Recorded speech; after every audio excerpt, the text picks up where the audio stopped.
Influencer अनिश भगतनं भारतातील सगळ्यात प्रसिद्ध रेड लाईट एरियापैकी एकाला भेट दिली.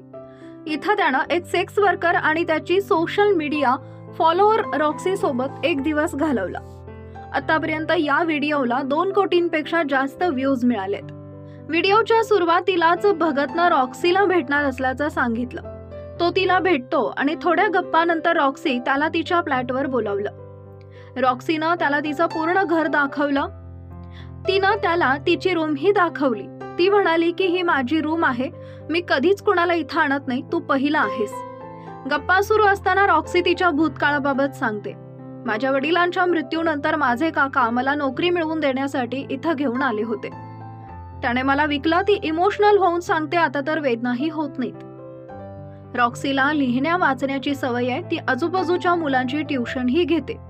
ती अभिमानानं सांगते की तिची मुलगी इंग्रजी मीडियम मध्ये शिकते, जी तिच्या कठोर जीवनाच्या वास्तवापासून दूर आहे. भगत तिला विचारतो की तो तिच्यासाठी काय करू शकतो, तर ती सुशी खाण्याची इच्छा व्यक्त करते. व्हिडिओला शेवटी दोघेही सोबत डिनरला जातात. हा क्षण तिच्या संघर्षामधील आनंद दर्शवतो. हा इमोशनल व्हिडिओ लोकांना खूप आवडला, ज्यावर लोकांनी वेगवेगळ्या प्रतिक्रिया दिल्यात. एकाने लिहिलंय की आपण सगळ्यांनीच तिच्याकडून काही शिकलं पाहिजे. दुसऱ्यानं लिहिलंय की अनिश भगत, तू तुझ्या प्लॅटफॉर्मचा वापर चांगल्या कामासाठी केलायस. लोकांनी रॉक्सीचा स्वभाव आणि भगतच्या मानवतेचं कौतुक केलंय.